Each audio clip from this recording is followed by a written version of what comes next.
తప్పు అనే సంగతి తెలిస్తే దమ్మున్న క్రైస్తవుడు వెంటనే ఏమడుగుతాడు చెప్పండి? క్షమాపణ అడుగుతాడు. ఇంకొక మాట చెప్పనా?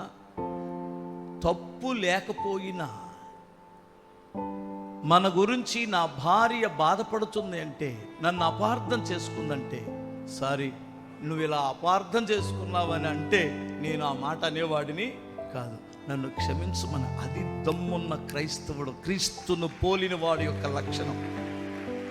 నువ్వు ఎప్పుడైతే పగబెట్టుకున్నావో, ఎప్పుడైతే క్షమించట్లేదో, ఎప్పుడైతే నువ్వు క్షమాపణ చెప్పడం లేదో, నీలో క్రైస్తత్వం లేదు. తప్పు చేయడం మానవ నైజం. క్షమాపణ అడిగితే సాతానుకు అక్కడ చోటు లేదు. అవునా కాదా?